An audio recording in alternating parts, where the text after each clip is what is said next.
Okay, here we are. Amy's frowning. Oh. No, I'm happy. Another month. Merry Christmas. Happy New Year, everyone. Can you December believe it? 23rd. I know. We keep intact our record of 100% doing these within the month. Every month, I think, this is going to be the one where it blows up. And I was sure it was going to be this month, but we did it. We did do it. And it was almost because I refused to meet next week. We got it. This, in fact, Davin and I have a meeting here in an hour, I think, hour and a half. And that'll be my last meeting of 2021. Wonderful. Congratulations. Thanks. Unfortunately, I have doctor's appointments next week, but that's different vein. Yeah, sometimes I'd almost rather go to a doctor's meeting than to a faculty meeting or something. So I was just meeting with a good friend and also a faculty member, and she said that the definition of a good faculty citizen is that you leave more oxygen in the room than you take from it. Mm. I don't think that only applies to faculty. Yes, I agree. Any church meeting, any meeting ever, right? Leave more oxygen in the room than you take from it. That's nice. That's good. That's generative. nice. I like that. Yep, good. Good rule. Sounds like good advice. Yep. Well, it's been a momentous week, everyone. We've got a book published, Framing the Moment. Yay! It's out there, and I just think it looks gorgeous. Amy, so just so everyone knows, who watches this, Amy's the one who really got this thing published for us. And she did the design, she did everything. And, I feel like I'm just honored to be a part of this process. So Me too. It was a team effort all the way around. Thank you. Well, the best projects are always team efforts, but it always takes a leader to kind of move things down the road to get them done in time for Christmas. I got a whole box of books that I'm not going to get out before Christmas, but I sent copies to my brother, my sister, my other sister, and so. Yeah. So fun. I ordered a box and I got 3. I'm like, why did they're splitting it up? So I'm like slowly waiting. I got a box of a bunch. They all came in one box. So, but Amy, you're wonderful. Thank you so much. Oh, thank you. Well, Yes, you are. it's such a pleasure to be a part of this random group. There's just no other word, but random, and it's very generative. So. Well, hopefully there'll be more books and more haikus over the months and years. So I'm going to share my screen now, and hopefully I've got this teed up. Well, I'm going to tee this up in 2 ways. First of all, can you see this screen right here? Yes. Mm-hmm. So I just want to point out here, for those of you who follow the Profound Living blog, that now we have added Profound Poetry, and this is where folks who buy the book can always come. But Amy is now an official member of the Profound Living family. I feel so honored. Yeah, no, you don't have to be honored, but we're honored to have you. Yeah. So look at that. Woohoo! So fun. And let's see here. Now I'm going to go to our haikus for today. And I will point out that this will be posted later, obviously, with the actual video, but in here, we'll be sharing our new book and how folks can actually look at our video conversation from last week. Oh, good. Yeah, so that'll be a nice little thing for folks. And this is, guess what, our 20th recording. We've been going And up. we had more before we started recording, right? Yep, we did. Oh my gosh. And we deleted 50 or 60 of them just because, I had food in my teeth or something like that. I think it was. No, we didn't delete anything. So Amy, you want to start? I just have Sure. these randomly in here. Sure. So my haiku this month was entitled Winter Solstice, and it is day of renewal. Darkness has reached its limit. Light begins to grow. And I never until recently, all of a sudden these little hearts are a thing. I see them around, and so what an awesome picture that is. It's one I found on Canva. They have so many good resources. Do you have the reverse side of it, Michael, as well? I'm going to hit it right Yeah. here. Look at that. Okay, and this quote I included from Alexander Shaya, who I love, and he talks a lot about winter solstice and the Advent season, and I've learned a lot from him. He said, "The deepest dark is not the place where grace goes to die, but the deepest dark is the place where grace goes to be reborn." Alexander Shaya. I've never read anything by Alexander Shaya, so. He's So great. those of you, it says, please subscribe to my Sunday evening newsletter, and I hope people will. But one thing Amy does is read. How many books have you read this year? Did you? I think I'm just like one or two short, like 89. I might get to 90. I'm trying to get to 90 for this year. I don't have amazing. any idea how you do that. Just don't know how you do that, but it's impressive. But anyway, you can find out a lot about the books she's reading if you go there, because she's got book recommendations and little reviews and quotes and things like that. So, okay. Davin, you want to go first, or you want me to? Absolutely. No, I loved the haiku, and as always, I look forward to the front and the back for both of you. And Amy, you've always got these wonderful, meaningful, related quotes, or quotes that I always imagine sort of probably inspired the haiku. Because I do a similar thing. My haiku writing is almost always inspired by a quote or something that I've read. So thank you. Yeah. One of my favorite phrases or quotes, one on which I have relied personally countless times. It's always darkest before the dawn. It finds some confirmation in celestial events. I don't know that it is actually darkest right before the dawn, but the winter solstice signals that our deep human need for sunshine and light and warmth will not go unrequited. At the same time, it also signals that renewal is real. Time spent in the dark, in the cold, in the rain, is not time misspent or wasted, even if it is unpleasant. For everything there is a season, we learned from the birds in 1965, or was it from Ecclesiastes? And darkness is real, literally and figuratively. No matter what someone's Facebook or Instagram posts look like, darkness is real. It's also a reality that the darkest times are times of rebirth, regeneration, and hope. Darkness has a limit.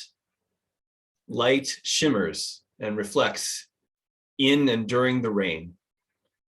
The light grows. There's so many meaningful contradictions this time of year. So much to appreciate and anticipate, in spite of, and also because of, the deepest darkness that often envelops us. And the connections between both of your haikus are wonderful and amazing. Thank you. That was beautiful.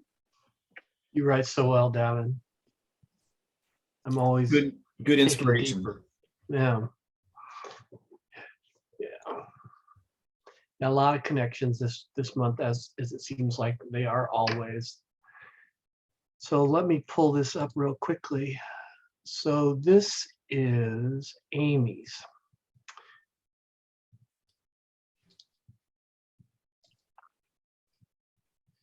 Every morning, at my house, the light begins to grow. I start, as I have nearly every day of my life, in the dark, and I end each day in the dark. When I go to bed in the dark, I turn off the light and it's darker. And then I close my eyes, it's darker still. And then I sleep, which is physically the darkest I experience. But emotionally, it's a similar but different story. We all go through dark times in our emotional lives and in our spiritual lives. The darkness may be terrible, terrifying, tearing at us, or the darkness may be a place of isolation or lack of ability to see or to perceive or to connect with anything not us. Or darkness may be a time of inner lighting. In the light of day, we may be too busy seeing the world than to see the light within. In between this dark is light, perhaps blinding light, and in between the light, the dark. Therefore, we need this deep, immersive dark. The dark, thus, enlightens because it is dark. Amy's haiku reminds us that no matter how dark it gets, light is around the corner. Light to dark and dark to light is part of a natural cycle. That is, if we will let nature take its course and relax into the dark. Thank you. Which is so hard to do. Very hard. All right, here's mine. In our age of electric light, I think it's easy to overlook and miss the power of the winter solstice. For our ancestors, before electricity that lets us control darkness and light, at least to some degree, the coming of the solstice had to signify such a powerful change. Gradually, the light was starting to return. I heard once that Christmas Day, December 25th, 4 days after the solstice, is the first day when the human eye can start to detect the lengthening of days. Perhaps that's even why Christmas is on the 25th, a nod to light, as opposed to the actual birthday of Jesus.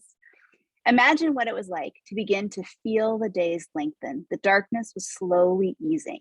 It, of course, will be a long journey to light's limits in 6 months, but the ebb and flow of our days and years have shifted.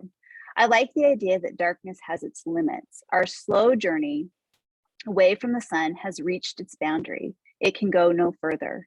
Michael invites us to view house lights and rain as hopeful glimmers. So too is the slow shifting of our planet back to light. Darkness has its limits. What a reminder of hope.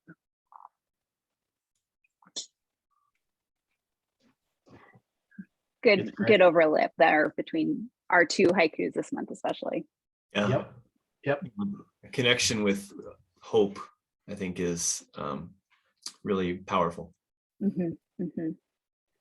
Well, and that's because deep calls to deep. Yeah, that's right. Okay. On that note,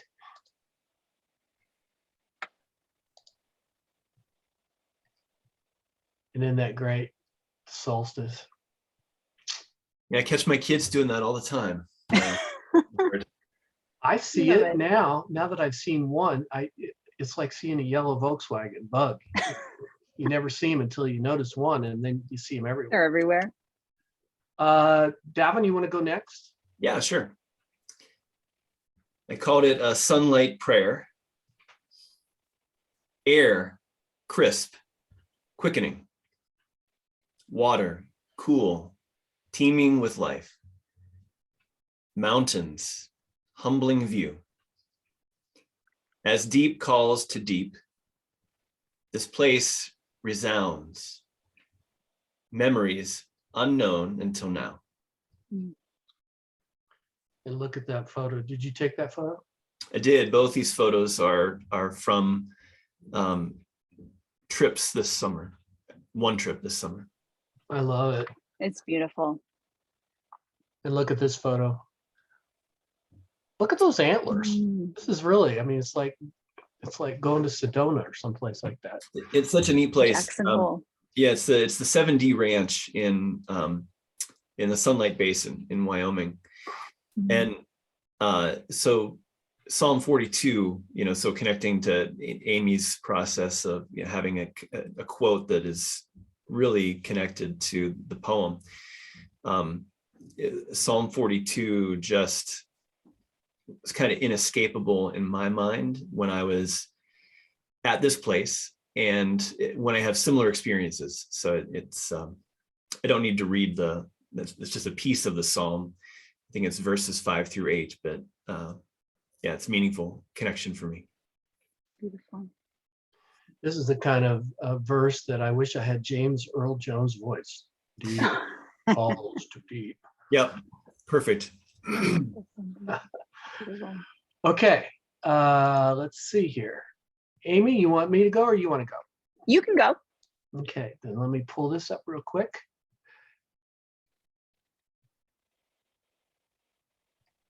Okay.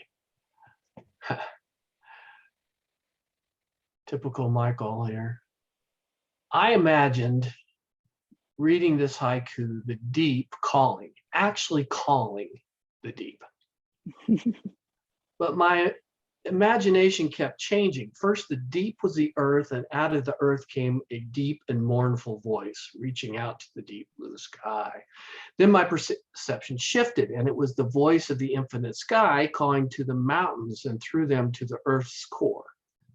And then the calls and the responses came from everywhere, resounding, reverberating, and resonating. Memories unknown until now. By me? I didn't have those memories, but apparently, according to the haiku, now I do in this humbling view. Perhaps the memories are of archetypical ancientness that I am just now in this eternal moment gaining access to, which invites me to, calls me to step into the deep. So good. Yeah, nice perspective on that line. All right. I've been on a number of Zoom calls over the past year where the invitation is to introduce yourself by naming the native land and the watershed on which you live. I live on Shoshone-Bannock land in the Snake River watershed, or as Native Americans called it, the Shapanti, meaning snake. Not because they're snakes, but because the river is shaped like a snake. I thought of this reading the second haiku of Davin's 2 haiku offerings this month. Deep calls to deep. This place resounds memories. What memories do the land on which we live and work have? Do land and trees, grass and creeks have memories? It's easy to ponder those ideas in the crisp, cool air of the mountains. Place is important, just as electric light has put a distance between us and the rhythms of the year when it comes to darkness and light. Modern homes, so comfortable and cozy, distance us from the land, the place in which we live. What memories are there? Who came before us and viewed the mountains, dug in the dirt, paused to notice the trees? This place, the place in which we are, resounds with memories. I love the phrase resounds. It fills the space enough to echo. The echoes are here. The question is, do we have ears to hear? I think that's why the invitation to introduce using the name of ancient people who came before us is so powerful. It connects me in my most modern of ways on Zoom with the resounding echoes of memories that are unknown until now. Each of these haikus this month are deep calling to deep, invitations to remember the resounding fullness and hope of the place in which we live. Thank you, Amy. What a nice Thank connection to you. the land. Yeah, great connection. And you captured the meaningfulness of place so nicely. So Psalm 42 offers so much. Every verse opens a new vista on life. Verse 7 is particularly evocative as it seems to rumble. That's the deep calls to deep verse. As it seems to rumble and awaken the ancient core of what it means to be human. Our deepest human need calls out to whatever might meet them. Perhaps the deep to which we call is God. I like to think so, and I think the psalmist might have as well. And it's not like a phone call. Rather, it's an existential call, expressed not through words, but through inchoate tugs and pulls and nagging thoughts and emotions. In a reciprocating litany, the deepest parts of creation call out to us as well, so that we are drawn back, drawn to things that I imagine are healing. I doubt we always recognize it when it happens. It might take 10 years to really see how a particular person, conversation, relationship, camping trip, or ocean voyage responded somehow to our deepest needs. Mm. Our son, Jules, spent the summer working on a ranch in the Sunlight Basin of Northwest Wyoming. I was lucky enough to spend a few days with him and the folks on the ranch in May, delivering him, and again in August, helping him return home. Particularly in August, I felt the pulling and the tugging.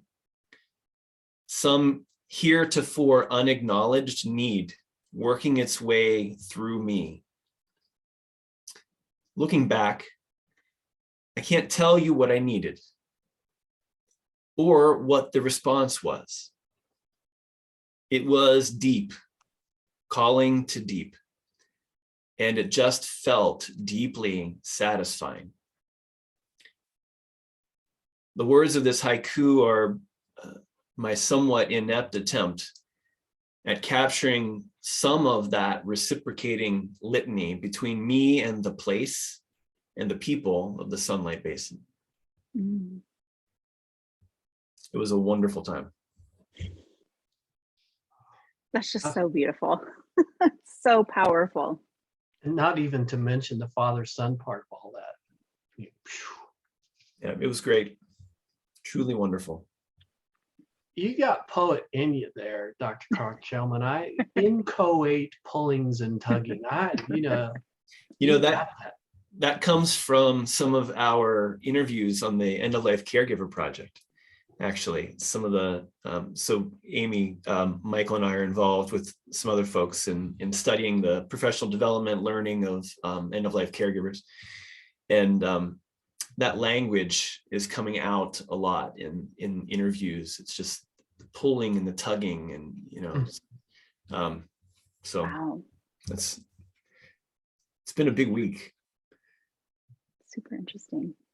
I've had 2 interviews this week, and they both, I mean, this is like the I don't know what you call it. Anyway, it's like it's the reward for all the hard work that gets you to the second interview. Even though the first interviews were great, but this is when the inchoate pullings and tuggings start inchoately tugging and pulling me. So, yeah. Wow. Anyway, nice IQ and great description, Davin. Really, really, really nice. I can't wait. Wow. Okay. Last but not least, or last probably and least, huh? No. Here's the haiku. House lights reflecting, shiny streets shrouded in rain, glimmering, hopeful. Love it. It's so, the picture is just so beautiful. It's so That is simple from and my- so beautiful. Thanks. That's from my front driveway. I walked out and just took a picture down the street. I took a picture 2 or 3 different directions, but this one kind of was the one I wanted. Did you include the backside on here? There we go. Yeah. We're going to need a Michael Croth museum when it's all said and done. Yeah, it'd probably be a mausoleum or like a effigy. No. This is fun. This is a fun little thing that usually I have on the other side of the card, I've got some other thing. But it's fun to actually draw something of my own. And Yeah, I loved it. yeah, just, learning step by step. I guess that's the name of another book that I know a little bit about. So I'll go first. Yeah. Okay. Abandon all hope, ye who enter here. Dante used these words to express what it means to enter hell. Less than an actual physical place, maybe hell is a state of mind, hopelessness. Perhaps the obverse is equally illuminating. Maybe heaven is less an actual physical place and more a state of hopefulness. It's good to be reminded that hope has such power. It's a significant arrow in our quiver of resilience and grit. It isn't naive or vainly optimistic to be hopeful. It's a state of grace characterized by trust and love. Advent is the season of hope. I use the Christian calendar as an example here because it's what I know. I love how the seasons of the year provide space for the dispositions we likely need to live most well. And we are in the season of hope. It might also be the cold, rainy, or snowy season, but as is so often true, the finest treasures, the things for which we are most hopeful, emerge through challenging, unpleasant circumstances.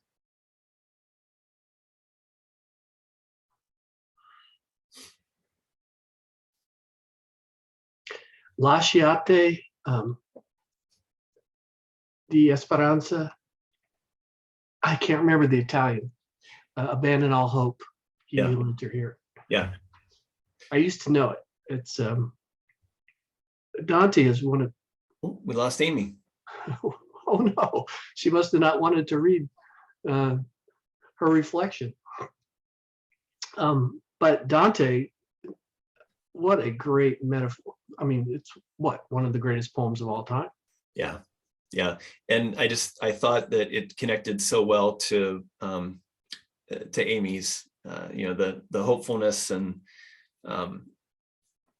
just the season of hope, and how the contradiction between the rain and the reflection capturing the light. Yes, great stuff.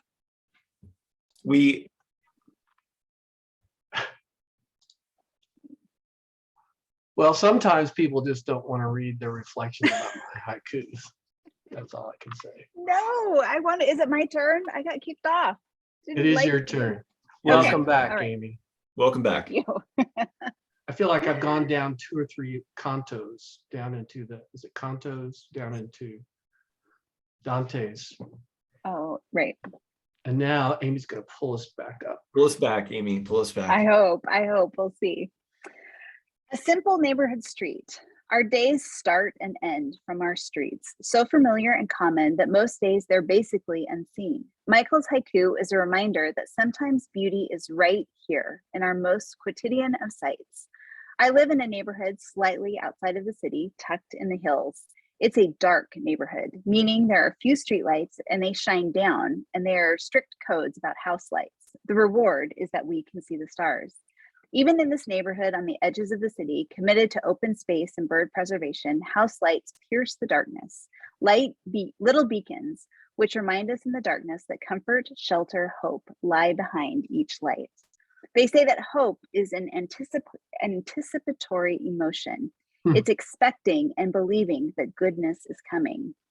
Rain is an anticipatory weather event. With each raindrop and water running through the streets, we anticipate flowers, flowing rivers, green grass, fertile fields. House lights are anticipatory beacons inviting loved ones home for rest, safety, and comfort. Wow. Anticipatory beacons. It's right up there with inchoate pullings and tuggings. I don't even know what inchoate means. I'm gonna have to look that up and get off. Well, good luck if you can even spell it. Right. Inchoate. Well, I'm I worried. think there's an H in there somewhere. Well, you and I were on the same wavelength with Michael's haiku here, Amy. That was good. So now I'm going to see if I can find what I wrote. I'm at that, so I mentioned it before, but I'm at that odd space where my printer is just totally broken. And so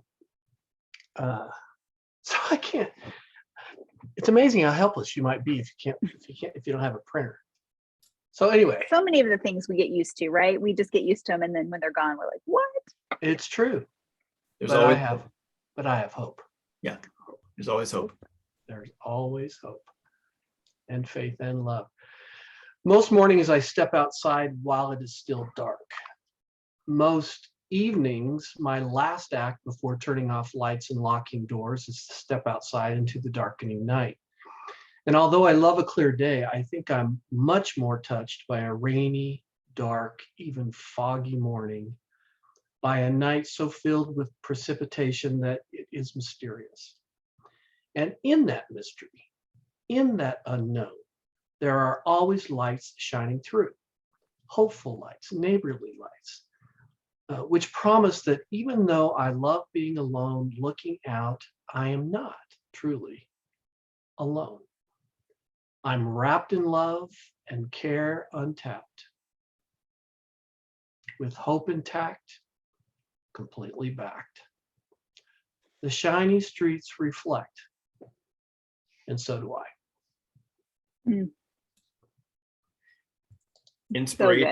Inspiration in the puddles. Yeah.